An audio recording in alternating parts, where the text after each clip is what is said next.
Hi guys. So as I'm sure you're probably aware, but if you're not, here is your heads up. You will be taking the MCA tests on Friday, April 16th.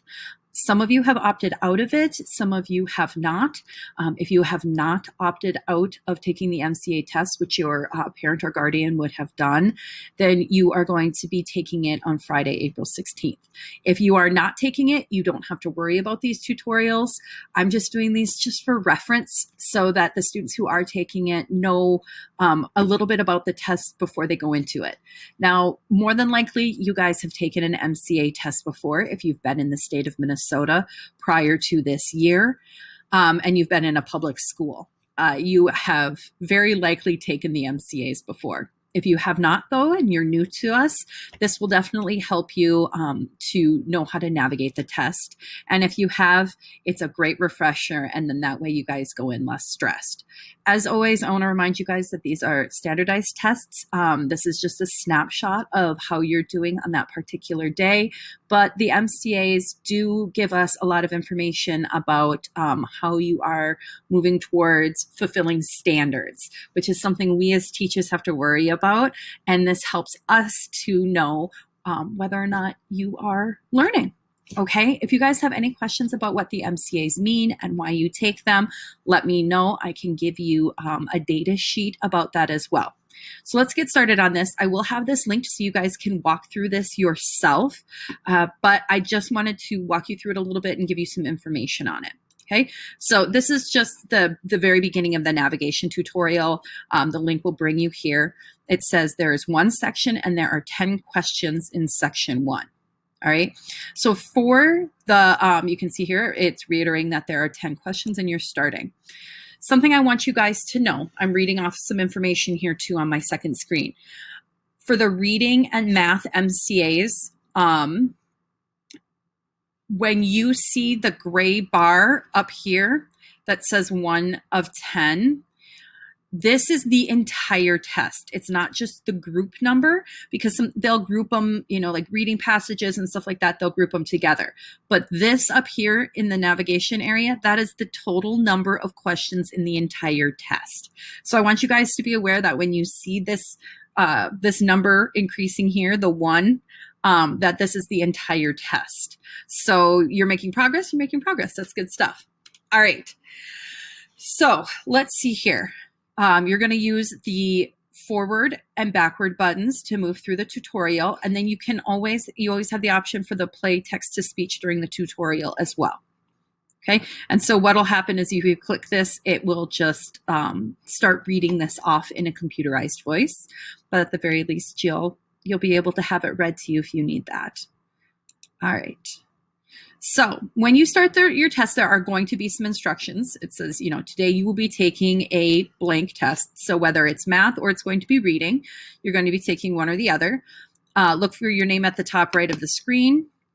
And if you do not see your name, or if you see someone else's name, raise your hand. There will be what are called proctors, where there'll be teachers there in the classroom to help you if there are any problems. So make sure to raise your hand if you don't see your name, or you see it's blank, or you see somebody else's name.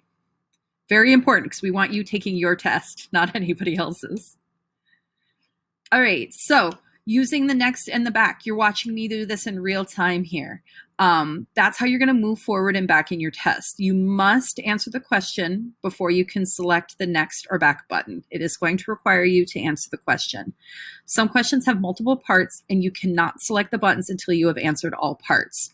So if you have a question that you're really struggling to move forward on, likely there is more than one part to it. So make sure to read back on it, take your time. And of course, if you need any help, raise your hand. They can't help you with the question itself, but they can help you, the proctors can help you with the navigation of your test. So scroll bar. I'm sure you guys are familiar with the scroll bar, but remember that you are going to be, once you're in the test, you're in a very specific window. That being said, it's still going to be the same concept where you can grab and scroll up and down in order to make sure you see everything that's in the question. This is especially true with the reading test. If this is a longer reading passage in here, you're going to have a scroll bar within the actual page itself. So you'll actually have two scroll bars. So make sure that you pay attention to that. It's really important that you read the entire passage and you get to see the entire question. The question is going to be the bigger scroll bar and like the one for the page itself, whereas the left-hand side, the scroll bar, if you have one, is going to be for like your reading passion, a longer reading passage. All right, let's keep going, you guys. Remember, blue clickings. So the review button lets you go back to questions to review your answers. This is really nice if you have a few that you're not sure about. And after reviewing a question, you can see the review list by selecting review. So you click on review and all your questions pop up, okay? When you select review in your test, it shows only the questions you have already answered. That's very, very important. So if you're halfway through your test and you want to go back and review the first half, you can do that, but realize that it's not going to show the second half that you haven't answered questions for. So that's important to remember as well. All right, so the bookmark. This one is always really nice because it lets you mark questions that you want to review later. So you remember when we clicked the review and it showed all the questions? What's nice is if you have ones that you want to flag as, I'm not really sure if this is the correct answer or not, and I want to come back after I've done a few more, you can bookmark them. And then you can come back to them later. When you select the bookmark, a blue bookmark appears next to the question on the review list. So when you click on the review list, you can see your bookmarked one. Now, you guys are welcome to try this. I'm gonna bookmark mine right here so you guys can see it. And then if I look at my review, you can see here that I've not answered any of these ones. I haven't even gone to them yet. And that's why it says that I have 4 not answered. And you can see on my review list here, I've got 1 pretty blue bookmark here. Okay. All right. Now, if I wanted to get rid of the bookmark, I would just click that and then you'll see that it doesn't show up on the review again. So after you've reviewed it and you feel confident about it, you can unbookmark it if you want to. All right, let's keep moving here. So reaching the end of a group of questions or a section. So after you've answered all of the questions in a group of questions or section, you will see a review screen. All right, so the screen is different depending on the test you're taking. So whether you're taking math or you're taking reading, it's going to look a little bit different. And if you're having to take the science. Now, don't quote me, but I don't think you guys have to take science this year as 6th graders. So you will likely see the same one for reading and math.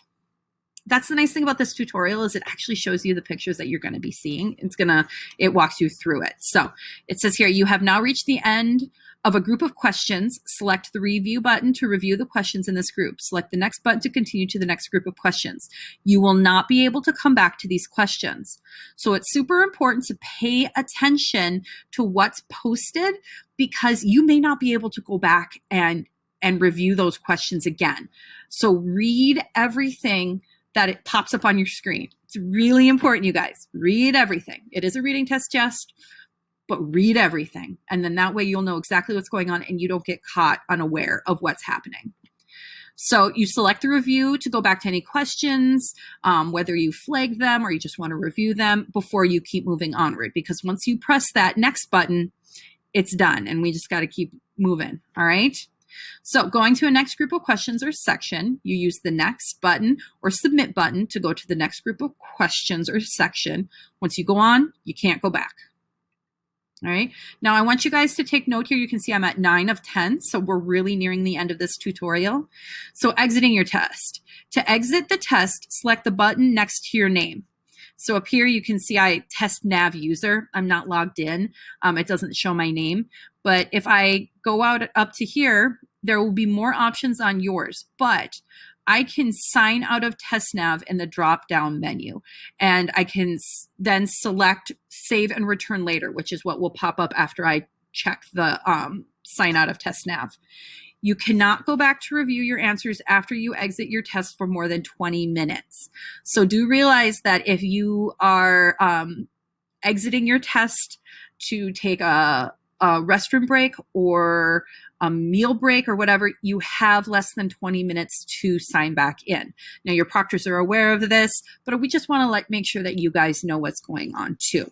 All right, so just be aware of the time, though more than likely you're going to finish it in one sitting. 20 minutes is the max, though, that you can go away before you can go back and review any of the questions that you were on in that section. All right, last one. So completing your test. Once you've completed your test, you will see a final review screen.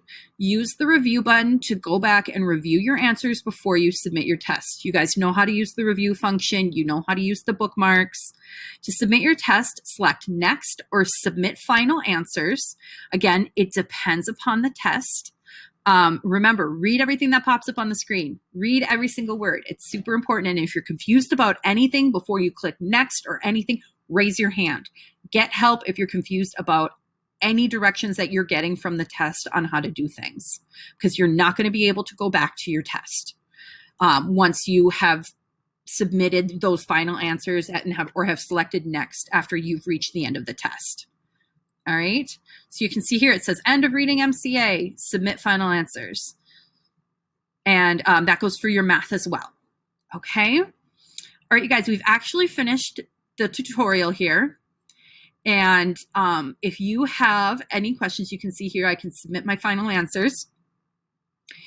If you have any questions, reach out to me.